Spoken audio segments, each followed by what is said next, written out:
Bueno, algunos de ustedes saben y lo saben por la experiencia, que su servidor es un músico frustrado. Soy un músico frustrado, realmente.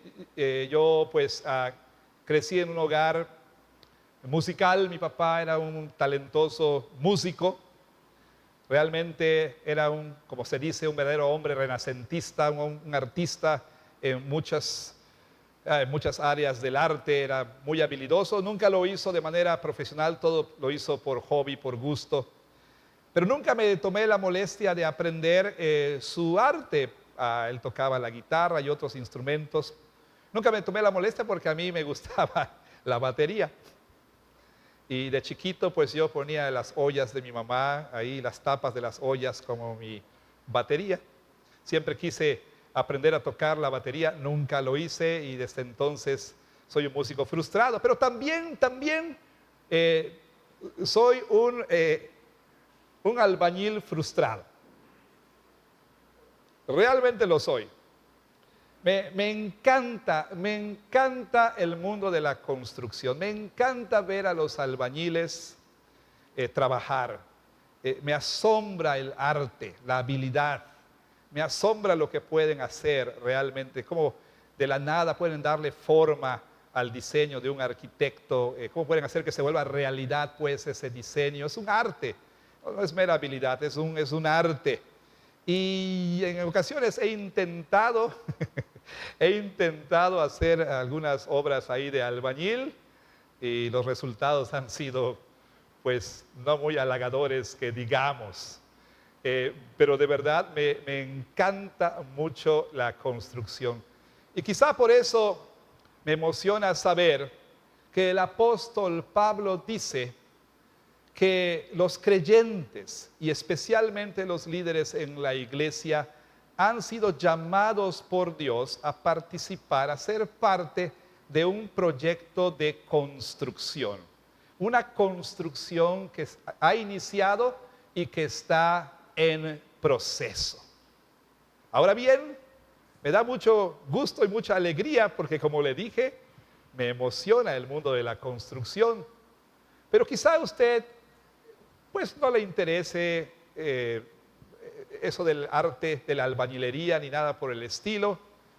Pero sin importar que ese sea el caso, usted también, como creyente en Jesucristo, ha sido llamado a ser parte de este proceso de construcción. Ha sido llamado a participar en la construcción de un edificio. Eso es precisamente lo que el apóstol Pablo le dijo a los corintios. Quizá recordará que en el capítulo 3 de su epístola, de su primera epístola a los corintios, Pablo ha estado hablando acerca del rol de los líderes de la iglesia y de la respuesta adecuada a esos líderes. Y Pablo entonces ha usado un par de figuras, un par de ilustraciones, de metáforas para describir a la iglesia. La semana anterior a la pasada, en el anterior sermón, vimos la primera de estas metáforas. Es decir, Pablo ha dicho que la iglesia es como un campo de cultivo. La iglesia es una viña. La iglesia es labranza de Dios en lenguaje de la Reina Valera 1960. Y Dios ha llamado, dice, a los líderes, pero también a todos nosotros, nos ha llamado a su campo de labranza, nos ha llamado a unos a sembrar la semilla, a otros a regar la semilla. Pero dice el apóstol Pablo, el crecimiento es soberanamente dado por Dios. Y vimos cómo Dios no solamente llamó, sino cómo Dios también asignó a cada uno su labor. Ahora, en el versículo 9, él introduce aparentemente otra figura, una figura distinta. Y digo aparentemente porque en realidad lo que sucede aquí, como voy a mencionar en un momento más y como será más claro en el siguiente sermón, realmente, si bien es cierto que Pablo menciona dos figuras, realmente las está combinando en una sola.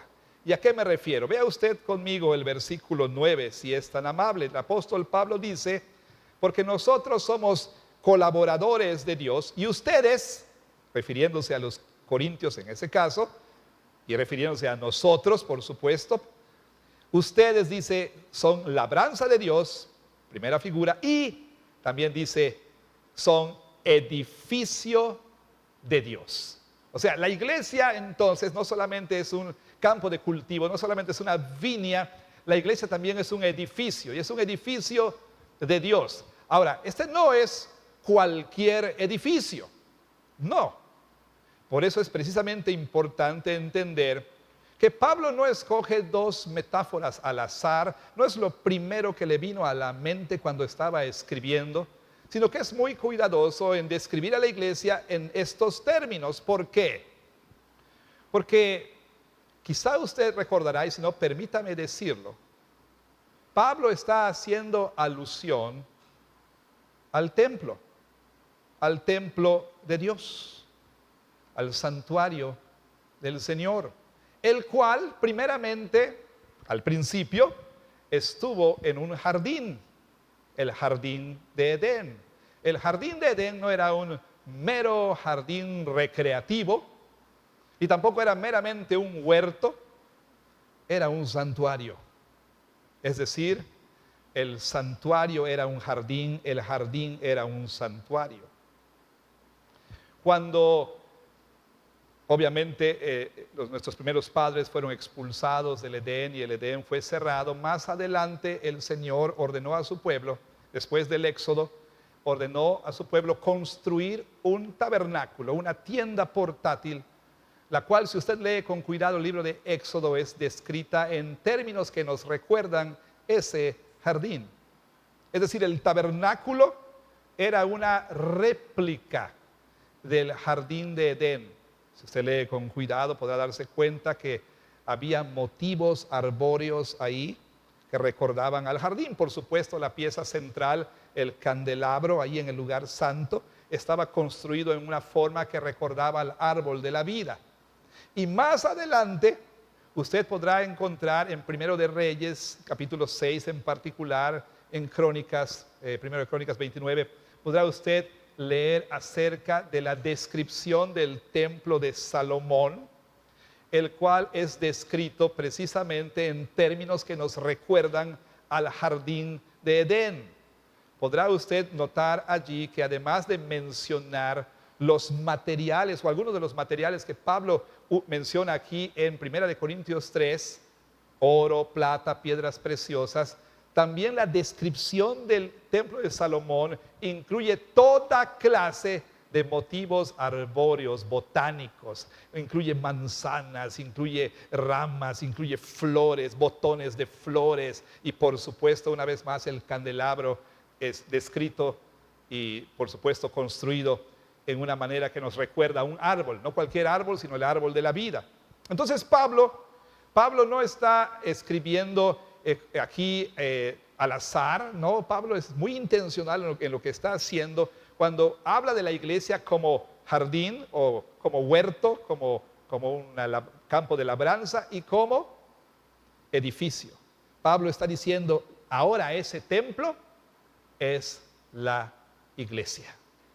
Es la iglesia. Ese templo es la iglesia. Ahora, este templo, por supuesto, es un edificio que todavía está en construcción. Ya el cimiento ha sido puesto. Y este cimiento, Jesús dice, es esta roca donde su iglesia es edificada. Tal vez recuerda usted que en Mateo 16, después de su confesión, la confesión de Pedro, a la pregunta de Jesús, ¿quién dice la gente que soy yo? Pedro respondió, tú eres el Cristo, el Hijo del Dios viviente. Y Jesús le dijo a Pedro, y yo te digo que tú eres Pedro, y sobre esta roca edificaré mi iglesia. ¿Qué roca? Ciertamente no Pedro. Jesús le dice, tú eres Petros. Pero yo te digo que sobre esta Petra, ¿qué roca? Bueno, la roca de la confesión apostólica de Pedro. Tú eres el Cristo, el Hijo del Dios viviente, la roca sobre la cual se edifica la iglesia, o mejor dicho, sobre la cual Cristo edifica su iglesia, es la roca del Evangelio. Y Pablo en Efesios 2, leímos hace un momento ese pasaje, en Efesios 2, Pablo habla precisamente de la iglesia como un templo espiritual en construcción. Le remito una vez más a este pasaje donde él dice lo siguiente en el versículo 19. Dice que ya no somos extranjeros ni advenedizos, sino conciudadanos de los santos y miembros de la familia de Dios. Edificados, dice, y de hecho va a ser más claro que Pablo dice que estamos siendo edificados sobre el fundamento de los apóstoles y profetas, siendo la principal piedra del ángulo Jesucristo mismo.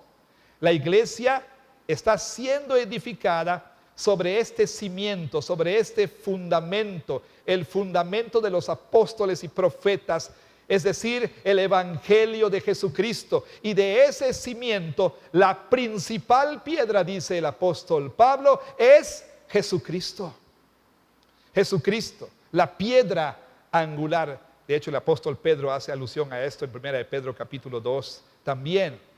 Entonces, ese es el cimiento que ha sido puesto, el cimiento del Evangelio, del cual la piedra principal, la piedra angular, es Jesucristo. Y en el versículo 21 dice que es en quien, en Cristo, todo el edificio bien coordinado va creciendo para ser ¿qué? Un templo santo en el Señor. Si bien este lugar donde nos reunimos, este lugar físico, este edificio donde nos reunimos puede ser correctamente llamado templo o santuario porque es un lugar de adoración. Si bien eso es cierto, también es cierto que este no es el verdadero templo. El templo de Dios ahora es la iglesia. De hecho, ya lo hemos dicho muchas veces, pero permítame decirle que la aparición de lenguas de fuego sobre las cabezas de los 120 en el día de Pentecostés no fue una casualidad. ¿Por qué le digo que no fue una casualidad? ¿Recuerda usted? Cuando el Espíritu vino sobre la iglesia, aparecieron estas llamas de fuego, estas llamitas de fuego sobre cada uno de los que estaban ahí, que fueron llenos del Espíritu Santo. ¿Por qué digo que no es casualidad? Porque quizá recuerde usted que cuando el tabernáculo fue dedicado, la nube de gloria llamada Shekinah vino y se posó sobre el tabernáculo, simbolizando que Dios venía a morar, que su presencia estaría localizada en ese tabernáculo. Más adelante, cuando Salomón dedica el templo, ¿se acuerda usted? La gloria de Dios llenó el templo.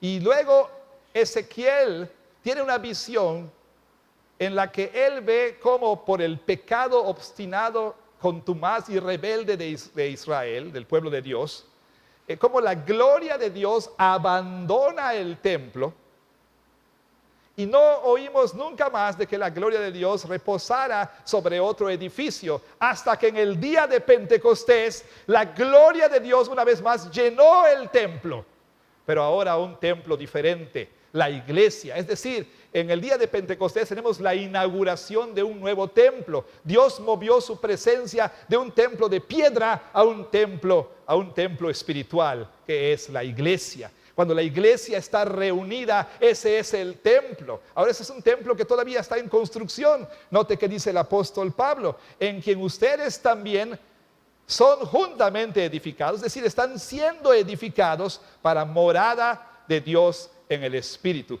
Más de esto en el siguiente sermón. O sea, la iglesia es un templo en construcción. Eso es lo que es la iglesia.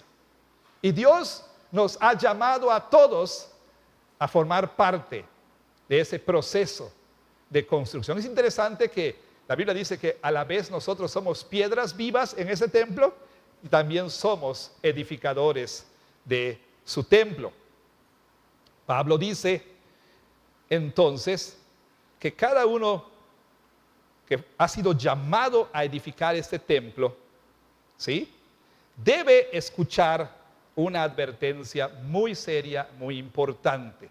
Y esta advertencia él la hace aquí, vea usted por favor, en el versículo 10. Pero cada uno mire cómo sobreedifica.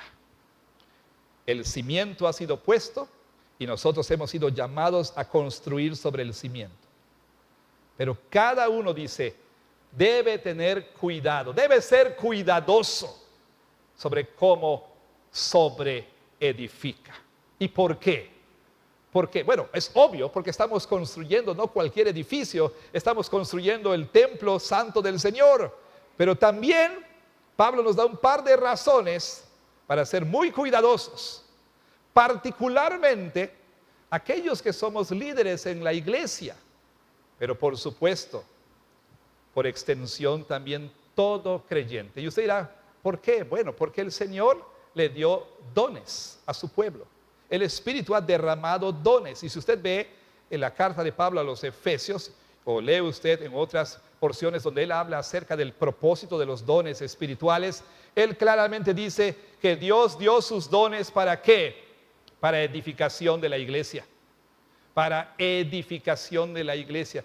Cualquier don que usted haya recibido de parte del Señor le fue dado no para su uso personal, no para guardar en una vitrina o en un baúl, no, fue dado para que usted edifique a la iglesia.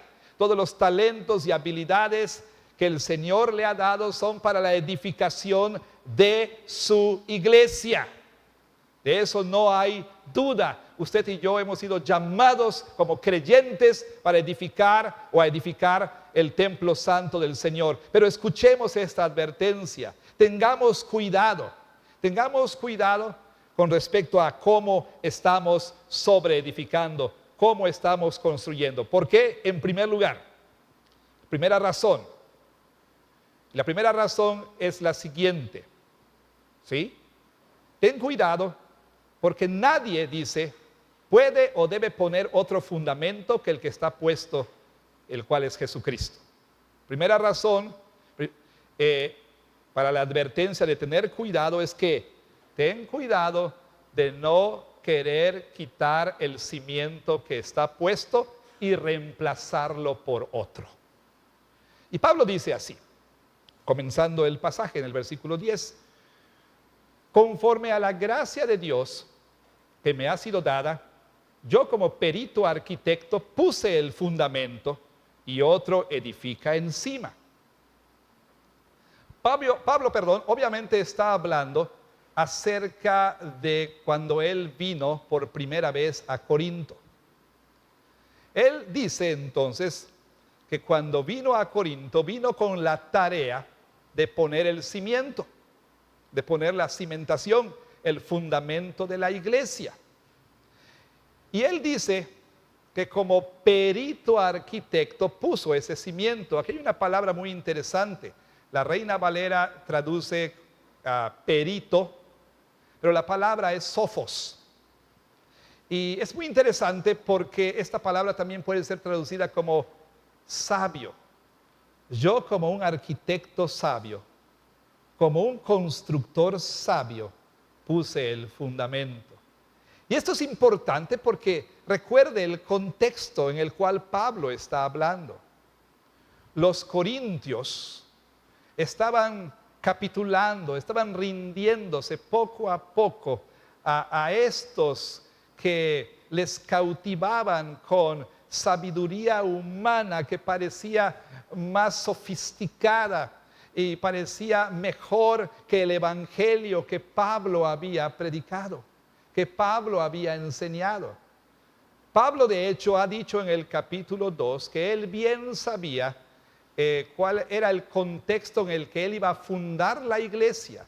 Sabía que en Corinto se ponía un gran valor, o se le daba gran valor a la filosofía y a la retórica. Y Pablo dice, yo cuando fui a ustedes, yo me propuse no saber otra cosa, sino a Cristo y a este crucificado. Comparemos esta declaración de Pablo con lo que está diciendo aquí. Yo como arquitecto sabio puse el cimiento. De hecho, la forma verbal en griego se conoce como aoristo, es el tiempo pasado, pero es un pasado simple, una acción realizada una vez y ya. Yo puse el cimiento, ese cimiento ya ha sido puesto, y este cimiento que yo puse no es otra cosa sino Cristo y este crucificado. Este es el evangelio de Cristo. Yo como constructor sabio puse ese cimiento. Ustedes creen, le dice a los corintios, ustedes creen que están haciendo bien con escuchar la sabiduría humana que está siendo enseñada y propagada y que ustedes están creyendo. Pero el sabio, dice, es aquel que como yo tiene un fundamento en el evangelio de Jesucristo. Y por supuesto esto tiene implicaciones para la vida personal y demás. Podemos hablar en términos individuales de que su vida no debe ni puede tener otro fundamento sino Cristo Jesús. Porque como Jesús mismo dice, hay quienes neciamente construyen su vida sobre la arena y hay otros que sabiamente la construyen sobre la roca. Y Jesús dice que el que oye su palabra y la hace es como un constructor sabio que construyó su casa sobre la roca. Pero el que oye su palabra y no la hace es como un constructor necio que construyó sobre la arena.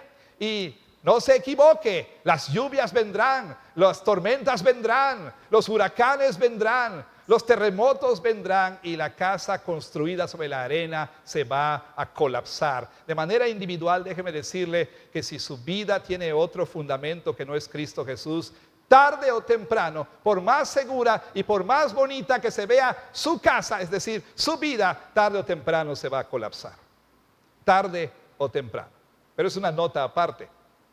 Volvemos aquí al punto, pues Pablo dice, yo puse el cimiento de la iglesia. No puede ser otro, dice el apóstol Pablo, sino Jesucristo. La verdadera iglesia. Iglesias hay muchas, pero la verdadera iglesia está edificada sobre el evangelio de Jesucristo. Hay iglesias que están edificadas sobre la tradición. Hay iglesias que están edificadas sobre la personalidad de un líder, sobre el carisma de un líder. Hay iglesias que están edificadas sobre la relevancia cultural. Pero la verdadera iglesia está edificada sobre el cimiento del evangelio de Cristo y este crucificado. Y por supuesto, el apóstol Pablo sabe de la tentación que hay de reemplazar el cimiento. Los corintios mismos estaban haciendo tal cosa. Estaban prestando más atención a la cultura que les rodeaba. Estaban confiando más en los sofistas que les decían que su sabiduría era superior a ese mensaje que Pablo les había predicado, el cual era, según ellos, risible, ridículo, tonto, absurdo, débil, necio. Y poco a poco empezaron a dejar de lado el evangelio para entonces seguir la filosofía o las filosofías, las creencias, las costumbres, en pocas palabras, la cultura. La cultura. Y el día de hoy, el panorama no es diferente. ¿Por qué? Porque también la iglesia tiene la tentación de escuchar más a la cultura que a la escritura. Y entonces, literalmente hay iglesias que contratan firmas consultoras o expertos en crecimiento, ¿sí? Que les recomiendan cambios si es que la iglesia ha de crecer en este ambiente cultural particular en el que nos encontramos. Y consejos se dan, estrategias se proponen, como por ejemplo, vamos a darle a la gente, si quieres que tu iglesia crezca, dale a la gente lo que la gente quiere. Haz una encuesta, ve de puerta en puerta y pregúntales qué música quiere que tengamos en la iglesia, qué tipo de asientos quiere usted, cuánto quiere que dure el servicio, ¿sí? ¿Cuánto quiere que dure el sermón? ¿Qué tópicos quiere usted que abordemos? ¿Cómo quiere usted que esté el cunero o cuna, como le decimos? ¿Cómo le gustaría que fuera el ministerio a los jóvenes? Y entonces haga una encuesta y dele a la gente lo que la gente quiere. Ahora, no hay nada de malo con de pronto poder conocer cómo está nuestra cultura, por supuesto, pero es muy diferente a que lo hagamos con la intención de darle a la gente lo que la gente quiere, o siempre darle a la gente lo que la gente quiere. Y también, por supuesto, se dice, mira, si tú quieres que tu iglesia crezca, tienes que remover cualquier cosa que ofenda a tu cliente, ¿no? Que ofenda a la gente. Si la cruz ofende, remuévela, ¿no? Si el púlpito como que da la impresión de una jerarquía y ofende a la gente que pues lo que quiere es democratización del conocimiento, remuévelo, ¿no? Remuévelo. Que el pastor vaya, sea uno más y pues predique en jeans y tal vez con un ambiente un poco más, que se conecte con la chaviza, ¿verdad? Es más, que se ponga un tatuaje para que vean que tiene un pasado. No tengo nada en contra de los tatuajes, o sea, nada más estoy diciendo, ¿verdad? Bueno, algunos tatuajes, no todos, ¿verdad? Pero bueno, que el poco pelo que le queda, que se lo ponga con gel hacia arriba y unos lentes así medios vintage, así cool y bueno, y pueda comunicarse ahí conectar con la gente. Que le ofende a la gente que se mencione pecado, no menciones pecado. No hables del infierno, no hables de la condenación eterna, no hables de asuntos sensibles como asuntos LGBTQ. Remueve el cercado de la mesa, todos son bienvenidos a la mesa, en fin. Hay por ahí siempre la tentación de reemplazar el cimiento de la iglesia por un falso cimiento. Y Pablo dice, ten cuidado, nadie puede hacer eso, nadie debe hacer eso. El día que la iglesia, esta o cualquier iglesia, reemplace el cimiento del evangelio por cualquier otro cimiento, ese será el día en que esta iglesia deje de ser la iglesia.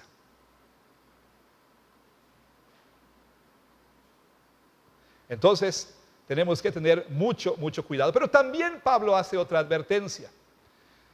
Perdón, disculpe, da otra razón para la advertencia. ¿Cuál es esa razón que él da para esa otra razón? Él dice, bueno, todos tenemos que ser muy cuidadosos de cómo sobreedificamos, porque nuestra obra será traída a juicio. Nuestra obra será traída a juicio. Vea qué dice el apóstol Pablo, o será llevada a juicio. Dice así, versículo 12. Y si sobre este fundamento alguno edificare oro, plata, piedras preciosas, madera, heno o hojarasca, la obra de cada uno se hará manifiesta, porque el día la declarará. Pues por el fuego será revelada, y la obra de cada uno, cual sea, el fuego la probará. Pablo ha dicho que sobre el cimiento que está puesto, que debe ser irreemplazable, el cimiento del evangelio, pues las iglesias son sobreedificadas, ¿no? Se pone la sobreestructura. Y en el mundo de la construcción, usted sabe, se ponen las columnas, las traves, las paredes, etcétera, ¿no? Y se va armando el edificio hasta poner el techo, etcétera. Bueno, entonces Pablo dice que los líderes en la iglesia y los cristianos en la iglesia, todos estamos edificando sobre el cimiento, sobre el fundamento. Pero hay que ser muy cuidadosos sobre cómo sobreedificamos. ¿Por qué? Porque daremos cuenta algún día del cuidado o la falta de cuidado que nosotros pusimos en esa tarea. Y en particular Pablo dice aquí que podemos usar materiales que son adecuados y que no son adecuados. Él dice así en el versículo 12. Alguno puede edificar oro, plata, piedras preciosas, madera, heno o hojarasca. 6 materiales menciona el apóstol Pablo? Y muchos intentos se han hecho de encontrar algún significado en cada uno de estos, y eso es una verdadera pérdida de tiempo, porque el apóstol Pablo no está interesado en darnos algún significado oculto aquí. Algunos han dicho, bueno, los materiales están siendo mencionados en orden descendente de acuerdo a su valor, del oro hasta la hojarasca, ¿no? Entonces noten, dice como el apóstol, dicen muchos, como Pablo va mencionando en orden, en descenso, pues, la calidad de estos materiales. Otros han dicho, bueno, notamos aquí dos grupos, y eso es cierto, porque por un lado tenemos materiales como oro, plata y piedras preciosas, y por otro lado tenemos heno, hoja y hojarasca, ¿no? Ahora bien, el apóstol Pablo, como dije, no está pensando en significados ocultos, pero está haciendo un contraste entre materiales que son imperecederos y materiales que son perecederos. Un contraste entre la calidad de unos y de otros. Algunos han dicho, bueno, aquí también tenemos otra alusión al hecho de que la iglesia es el templo santo del Señor, porque se menciona oro, plata y piedras preciosas, materiales mencionados también en la construcción del templo de Salomón. Bueno, realmente lo que sucede aquí es que Pablo dice, tengamos cuidado con respecto a cómo sobreedificamos, y en particular tengamos cuidado con respecto a los materiales que usamos para construir. ¿Por qué? Porque al final del día estos materiales van a determinar si la construcción, si lo que construimos, mejor dicho, perecerá o no. ¿Por qué? Porque Pablo dice que algún día la obra de cada uno, suya y mía, la obra de cada uno será juzgada. Note, por favor, versículo 13. La obra de cada uno se hará manifiesta, porque el día la declarará, pues por el fuego será revelada, y la obra de cada uno, cual sea, el fuego la probará.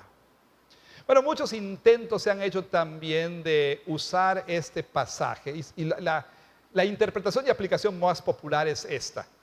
El pasaje ha sido mal usado para referirse a cómo edificamos nuestra vida personal. Y si bien es cierto que la Biblia habla de que debemos tener cuidado sobre cómo edificamos nuestra vida personal, Pablo no está hablando aquí en el sentido de la piedad individual, de la santidad individual. No, vea el contexto. Pablo está hablando de ¿qué? De la iglesia, de cómo construimos la iglesia, no de cómo construimos nuestra vida, sino cómo construimos la iglesia.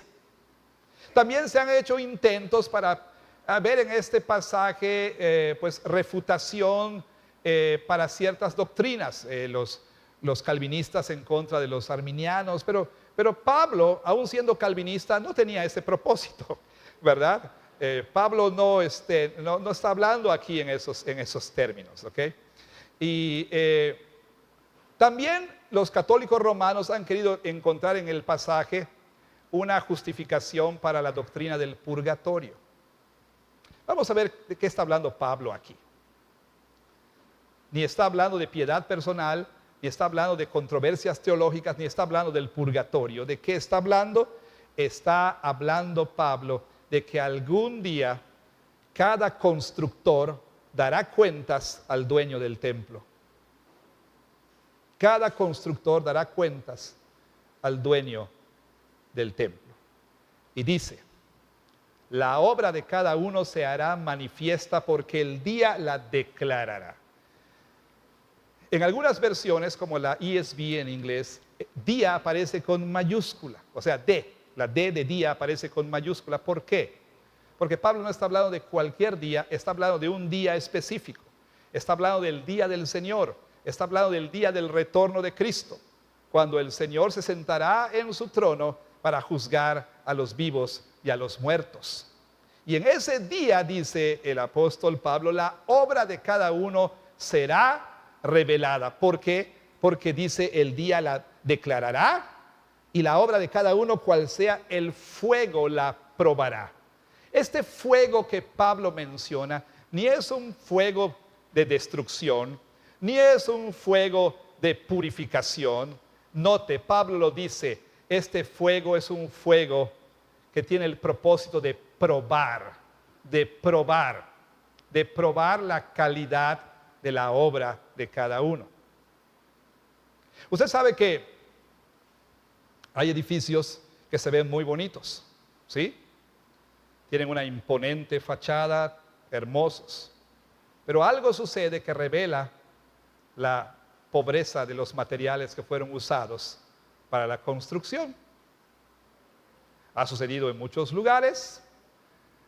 Ha habido algunas cosas menores y otras mayores. No hace mucho un edificio en Inglaterra sufrió un incendio y el incendio reveló que el revestimiento usado no era el correcto, no era el indicado. Era un revestimiento que no era el aprobado por la comisión de construcción. Y quizá nosotros en menor escala hemos tenido algunos sinsabores en ese sentido. Ahí en la casa de ustedes remodelamos el baño de nuestros hijos y decidimos poner, como le llamamos aquí, ¿no? Losa, ¿no? a toda la pared. Usted sabe lo que ocurre en el puerto. Para muestra un botón, vea la pared. La pintura no dura mucho, ¿no? Por la humedad y demás. Entonces le pusimos ladrillos, losa, a todas las paredes del baño. Bueno, no pasó mucho tiempo después de que me entregaron la remodelación, que de pronto, ¡pum!, se cae uno y ¡pum!, se cae otro. Y entonces voy viendo que el constructor nada más le puso lo que se conoce como pegazulejo, un poquito aquí, un poquito aquí, un poquito aquí y un poquito aquí y un poquito aquí. ¿Por qué? Porque él me dijo que el precio que él me dio incluía mano de obra y material. Yo dije, pues a todo dar, no tengo que estar dando las vueltas para comprar materiales. Él se encarga de todo. Pero bueno, como este constructor en particular tenía varias obras al mismo tiempo, cuando el albañil le decía falta pegazulejo, iba y le tomaba al otro albañil de otra construcción una bolsita y se la llevaba y le decía ponle poquito. Obviamente yo no lo sabía hasta que se cayeron los ladrillos, ¿no? Bueno, tarde o temprano ese tipo de cosas, ese tipo de marrullerías y chanchullos, como se dice coloquialmente, de trampas y triquiñuelas, tarde o temprano van a revelarse, tarde o temprano. En el caso de los cristianos, de los pastores, de los ancianos, de los líderes de la iglesia, en el caso de ustedes creyentes, la calidad de lo que usted está haciendo con respecto a su labor de edificar la iglesia va a ser revelada el día que el Señor venga. Y usted dirá, ¿pero de qué está hablando, pastor? ¿De qué? Bueno, porque así como usted ve que hay casas o edificios que aparentemente están bien hechos, pero que luego se demuestra la pobreza de sus materiales, también viene el día cuando el Señor va a revelar la verdad acerca de cada uno de nosotros y de lo que hicimos en la iglesia, del ministerio personal de cada quien.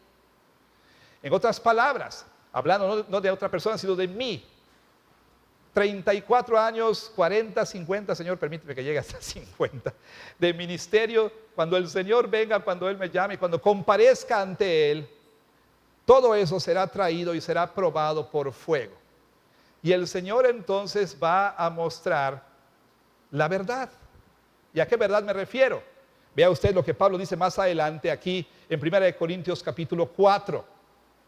Él dice así en el versículo 5, no juzguen nada antes de tiempo. Ellos estaban juzgando a Pablo por las apariencias y a Apolos por las apariencias. No juzguen nada antes de tiempo hasta que venga el Señor, el cual aclarará también lo oculto de las tinieblas y manifestará las intenciones de los corazones, y entonces cada uno recibirá su alabanza de Dios. En otras palabras, el Señor no nada más ha de recibir mi ministerio, sino las motivaciones detrás de mi ministerio. ¿Por qué predicabas cada domingo? ¿Por qué enseñabas? ¿Por qué fuiste pastor? ¿Por qué hacías esto? ¿Qué intención tenías? cuando dabas consejería, cuando hacías, ¿qué intención tenías? Todo tu ministerio será probado por fuego y el fuego va a revelar la calidad de materiales que usaste. Y para ser un poco más contextual y más específico, para usar otro ejemplo, podemos nosotros darnos por bien servidos por este mes y tanto de estar aguantando las órdenes y exigencias de David en modo escuelita, ¿no? Y entonces sufrimos con pintura y con ensayos y con sketches y con quedarnos hasta tarde y mal comer, etcétera. Y luego 5 días intensos y pensamos, ya serví al Señor. Pero la escuelita bíblica 2024 en ese día será sometida a prueba. Y Dios va a revelar las intenciones del director, las intenciones de los maestros, de los actores, de los que colaboran. Dios va a someter toda obra. Dios va a someter su asistencia a la iglesia cada domingo a prueba. Dios va a someter su acto de ofrendar a prueba. Dios va a someter el que usted da clase, que usted trabaja en cuna, que usted colabora en la cocina. Toda obra que nosotros hacemos va a ser probada y Dios va a revelar lo oculto que está detrás de ellas. Y solamente habrá 2 posibles resultados, uno positivo y uno negativo. Escuche bien, versículo 14. Si permaneciere la obra de alguno que sobreedificó, recibirá recompensa. Déjeme aclarar algo muy importante. Pablo no está hablando aquí de salvación, no está hablando de asuntos soteriológicos, es decir, no está hablando de que si trabajaste mucho en la iglesia serás salvo. No está diciendo eso. Por supuesto que no. Pablo ya dice, el fundamento fue puesto, ¿ok? Es Cristo. No está hablando aquí de que aquel día Dios va a decidir si fuiste o no fuiste salvo, si serás o no serás salvo. Pablo está hablando aquí de las obras que hacemos como cristianos. Y nos pone nerviosos hablar de obras a los evangélicos, porque todos sabemos que por gracia somos salvos. ¿No es así? No por obras para que nadie se gloríe. Pero también sabemos, porque así lo dice la Escritura, que somos salvos por la fe sola. Pero la fe que salva nunca está sola, porque siempre va a resultar en ¿qué? En buenas obras, las cuales Dios preparó de antemano para que anduviésemos en ellas. Y Santiago dice que nuestra fe se demuestra por nuestras obras. ¿No es verdad?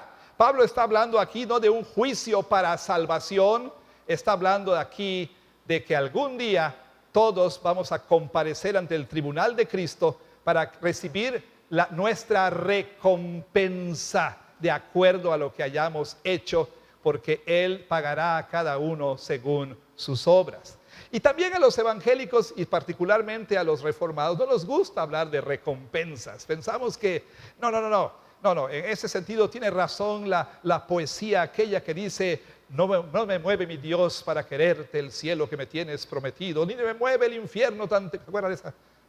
Que no debemos hablar de recompensas, pero hermanos, la Biblia, Jesús, una y otra vez motiva a los suyos hablando de ¿qué? De recompensas, de que Él justamente recompensará el servicio de cada uno. Y pudiera darle muchos ejemplos, pero solamente le doy aquí un par, quizá un poco más de un par. Jesús dice, por ejemplo, bienaventurados son cuando por mi causa les vituperen y les persigan y digan toda clase de mal contra ustedes mintiendo. Gócense y alégrense. ¿Por qué? Porque su galardón es grande. ¿Dónde? En los cielos. Su galardón, ¿qué? Su recompensa es grande en los cielos. Eso es Mateo 5, 11 al 12.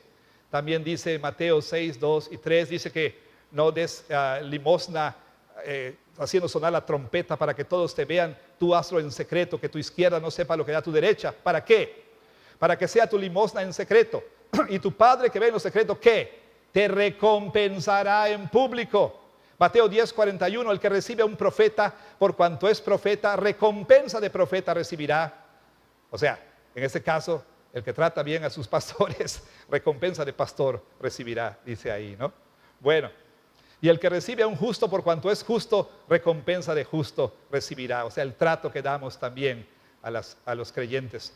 Mateo 10:42, cualquiera que dé a uno de estos pequeñitos un vaso de agua fría solamente por cuanto es discípulo, de cierto les digo que no perderá, ¿qué?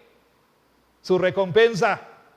Apocalipsis 22:12, he aquí yo vengo pronto y mi recompensa, mi galardón conmigo para recompensar a cada uno según sus obras. Entonces hay una recompensa que aguarda para los constructores fieles.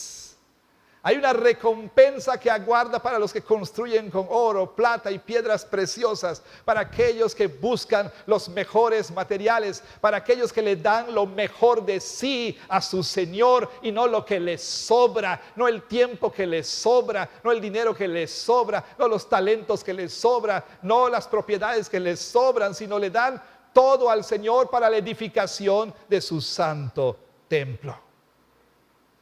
Hay una recompensa que aguarda a estos constructores fieles. De manera que, inclusive aquellos de ustedes en la iglesia que a veces se sienten no apreciados, que sienten que aparentemente su trabajo es en vano, que todo lo que están haciendo no tiene consecuencia alguna. Aquellos de ustedes que están a punto de tirar la toalla, aquellos de ustedes que dicen no vale la pena, aquellos de ustedes que están agobiados y sufridos por el peso del ministerio. Amados hermanos, el apóstol Pablo dice, algún día recibirás tu recompensa. Algún día, si es que fuiste un constructor fiel. Pero hay consecuencias negativas, hay otro resultado, uno negativo. Dice el versículo 15, si la obra de alguno se quemare, él sufrirá pérdida. ¿Pérdida de qué? No de la salvación. Note, por favor, dice, si bien él mismo será salvo, aunque así como por fuego. Es decir, Pablo usa una imagen aquí de alguien que está escapando de un incendio, que se salvó, como decimos, por un pelito, ¿no? Se salvó de quedar ahí y terminar quemado junto con el edificio. Dice el apóstol Pablo, él va a sufrir pérdida. ¿Pérdida de qué? De su recompensa. De su recompensa. Por eso tienes que ser cuidadoso, porque a lo mejor ese día vas a venir con, aquí está mi obra, Señor. Y el Señor dirá, póngala en el fuego. Y entonces el fuego demostrará la verdad. Y no habrá recompensa. No habrá recompensa.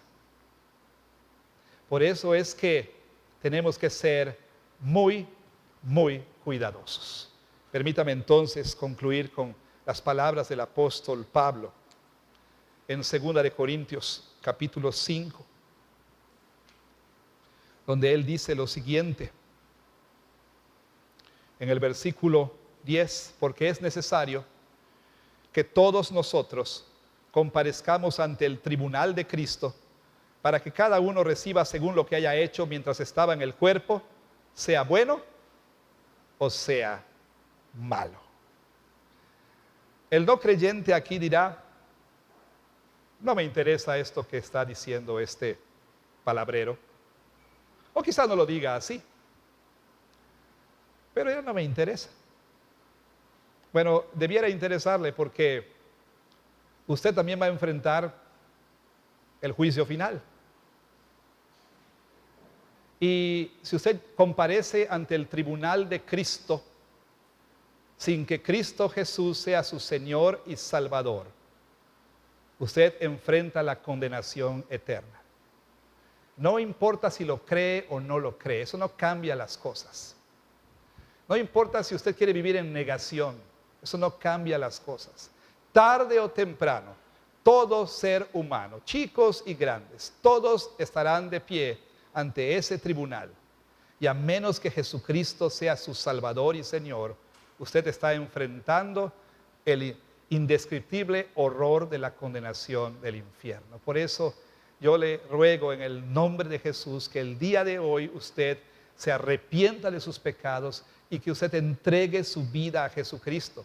Yo le invito a que platiquemos después del culto, que hagamos una cita o que hable con alguien aquí, quizá la persona que le invitó a venir a la iglesia, hable acerca de esto. Es sumamente importante, es su destino eterno. Pero ¿qué de nosotros los que profesamos ser cristianos? ¿Qué de aquellos que decimos que Jesús es nuestro Salvador? ¿Y qué de aquellos que no solamente profesamos ser cristianos, sino que somos cristianos verdaderos, poseemos fe salvadora? ¿Sí? Una cosa es, ya lo hemos dicho, profesar fe, y otra cosa es poseer fe. Hay niños aquí, hay jóvenes aquí, y hay adultos aquí, adultos mayores aquí, que probablemente profesan fe, pero no poseen fe. ¿Sí? También ustedes tienen que asegurarse de que son verdaderos creyentes. ¿Y saben qué? Un indicador es nuestra actitud hacia la iglesia. Nuestra actitud hacia este edificio espiritual que se llama iglesia. O sea, una actitud de indiferencia. Yo no quiero participar en la construcción de este templo espiritual. No me interesa. Nunca quiero yo voluntariarme, nunca quiero usar mis dones, nunca quiero contribuir, no me interesa. ¿Sí? Pues eso pudiera indicar que a lo mejor no eres creyente. ¿Me explico?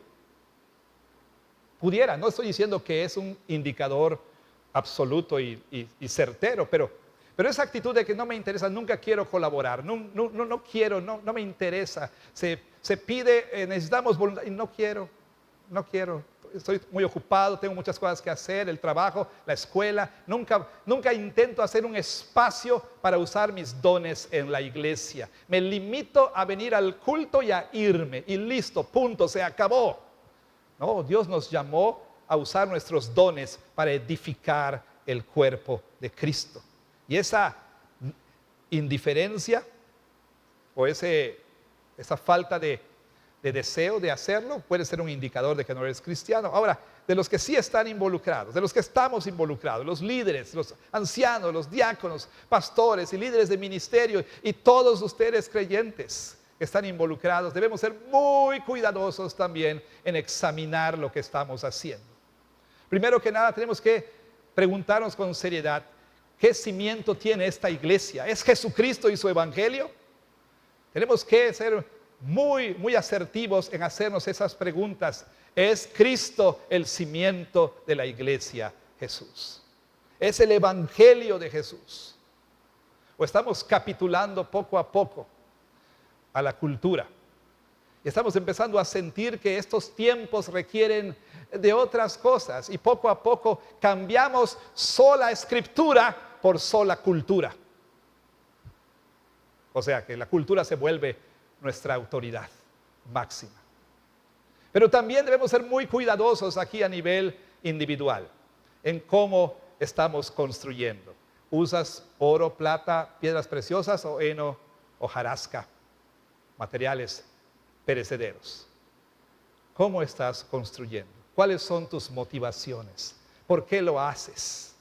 No solamente tenemos que ser cuidadosos con respecto al mensaje y a los métodos, sino también tenemos que ser cuidadosos con respecto a las motivaciones. Tiene 3 M's ahí: mensaje, métodos y motivaciones. Hay que ser muy cuidadosos. ¿Qué me motiva a cantar? ¿Qué me motiva a estar en el coro? ¿Qué me motiva a estar en la escuela bíblica de vacaciones? ¿Qué me motiva a voluntariarme en cuna? ¿Qué me motiva a ser líder de ministerio? ¿Qué me motiva a hacer esto, aquello y lo otro? ¿Qué? ¿Por qué lo hago? ¿Por qué estoy haciendo lo que estoy haciendo? Tarde o temprano, el día vendrá y ese día va a revelar la realidad. Por eso, si es que estás construyendo con hojarasca y heno y pasto y cualquier cosa perecedera, arrepiéntete hoy y, como dijera el viejo himno, da lo mejor al maestro. Dale lo mejor de ti, dale lo mejor de tu tiempo, dale lo mejor de tus talentos, dale lo mejor de tus habilidades, dale lo mejor, construye con gozo, participa con alegría en la construcción de este edificio. Hermano, hermana, considere un gran privilegio el ser constructor del templo santo del Señor. La semana pasada dijimos que tal vez nunca veamos el fruto, ¿verdad?, de sembrar y regar. porque uno siembra y otro cosecha. Pero también en esta construcción, bueno, el edificio está en construcción. Usted quizá no viva en este mundo para ver el corte del listón, ¿verdad? Porque este edificio sigue siendo construido y más piedras vivas están siendo añadidas. Pero tenga usted la satisfacción y el gozo de decir: la parte que me tocó hacer, la hice con gozo y con lo mejor de mí. La parte que me tocó construir, la construí con deleite.